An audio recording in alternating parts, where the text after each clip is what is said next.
Narito tayo ngayon upang matunghayan ang nakakakilig, napaka-sweet, at talaga namang sobrang pinagkakaguluhan at inahabangan na love story ni Kalingap Dan at ni Joy.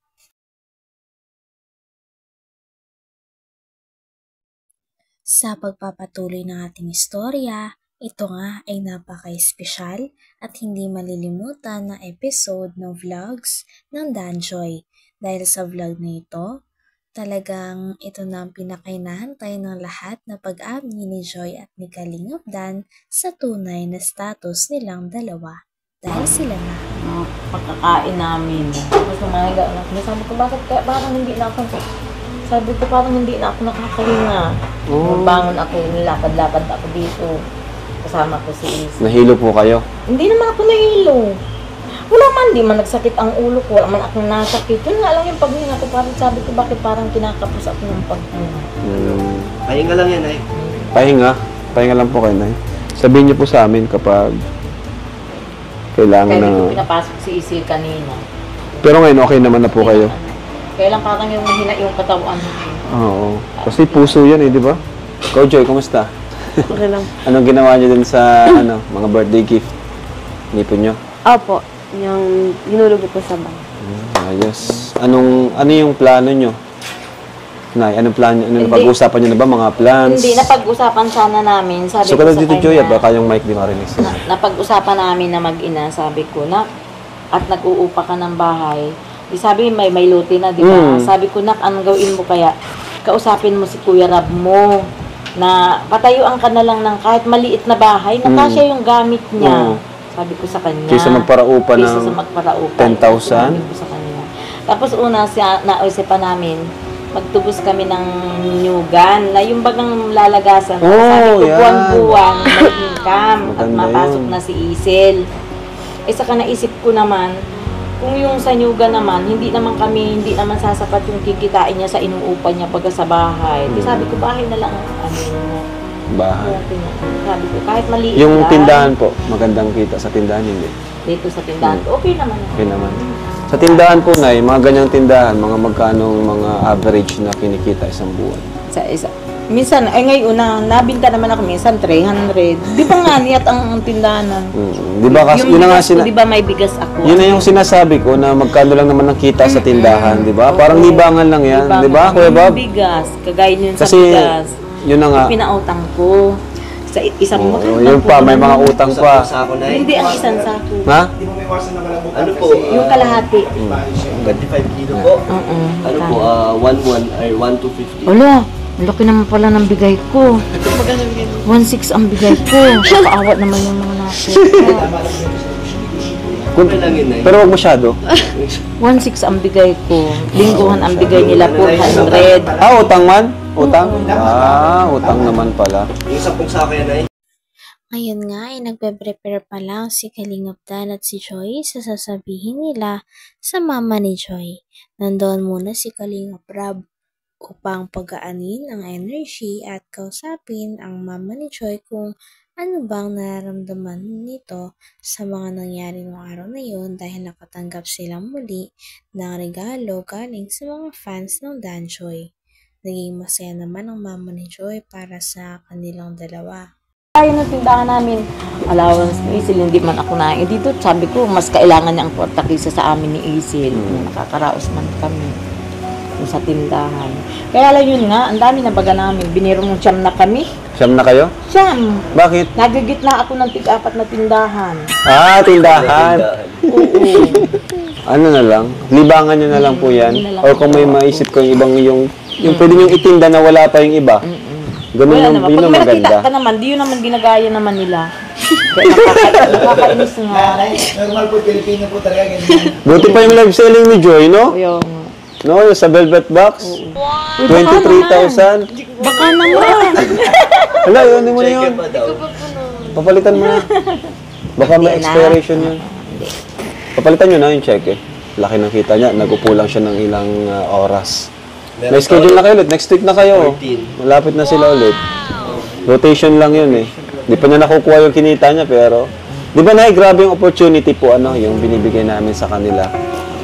Sa mga angels. Hindi pasaway. Bahala na, basta pag Basta pasaway, bahala. ang ano lang naman namin is yung presence nila, di ba? Pag hindi ko sila pwede, magsabi lang kaagad. Yun naman, okay naman si Joy. Yun lang naman yung ano Tsaka nun. pag nanonood pati ako, tapos wala siya, tinatawagan ko talaga siya. Yan, tinatawagan ko siya, ginagalitan ko talaga yan. O ba't hindi ka pumunta? Kaya Ano nga. nangyari sa'yo? Lalo na sa akin, medyo maano ko pa, maintindihan ko pa. Pero yung sa business na kasi yun, di, velvet box, business yun eh, professionalism yung kailangan dun. Eh. Ginagalitan ko talaga yun pag nanonood at wala siya. Hindi, napaalam naman po siya na ahead of time. Wag lang yung kailan ano na, saka magsasabi na di pwede. Diba? Kasi nag-expect na kami. Pag nag-chat nga ako sa kanya sa gabi at hindi agad o galit na ako. O kaya pag yung late. Pero nagbago na yun si Joy Nay. Simula ng makilala niya si Dan, ay makalab team si Dan, nagbago na. Hindi si Dan kasi si Dan, on time to palagi si Dan. Professional. Napaka Mabait? Mabait Ay nga pala, may sasabihin siya. Ano daw? Tingnan mo, tinitinan ka ng masama ni Joy. Hindi, pinilit ko lang po sila na huwag sa akin sabihin, gusto ko dapat sabihin din sa'yo. Ano daw? Kasi di dapat ako lang yung nakakaalam. Hindi naman, Nay. Nang nag-start na mag-open, si Kuya Dan ay grabe na at parang hindi makahinga si Joy sa kilig.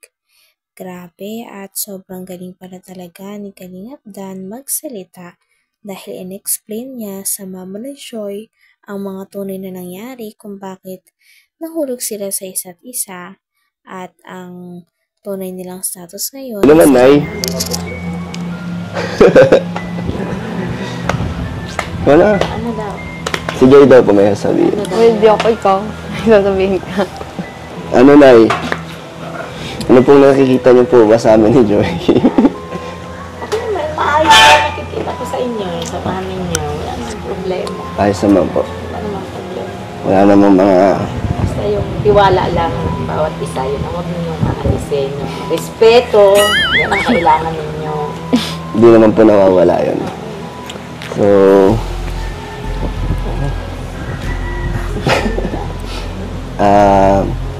ano kasi na, medyo kami ni Joyanna na. Di ba, na 9 months na rin po in Joy. Tapos, hindi naman po namin na napipigilan yung pagsasama namin ni Joy minsan. Tapos, masaya naman. So, gusto namin, po, subukan ni Joy na maging, totohanin yung team.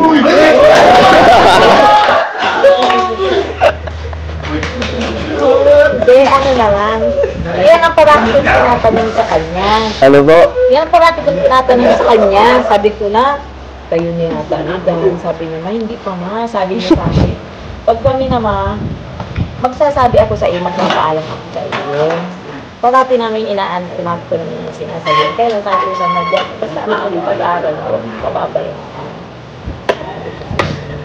So, ayun nga lang pinapaalam po namin ni Joy na Pwede na.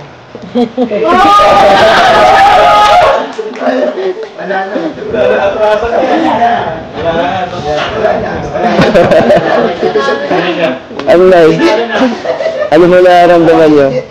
Sige, masaya ako para sa akin. Masaya po? Oo, masaya ako para sa akin. Masaya.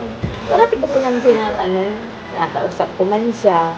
Yun naman ang sabi niya sa akin. Sabi niya, Mama, kung ako ay magkakaroon ng boyfriend, sabi niya, ikaw yung unang makakaalam.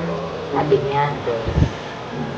Kaya wala man baga naliligaw. Ikaw yung magkamali. Kaya nga. Wala nga, ikaw lang. Congrats. Enjoy, congrats. Nay, Sabi mo, magsasabi ka sa Hanggang dito na lamang muna ang ating nakakakilig, napaka-sweet, at talaga namang sobrang pinakainabangan at pinagkakaguluhan na love team ni Kalingap Dan at ni Joy. Maraming salamat sa inyong panonood. Hanggang sa muli. Bye!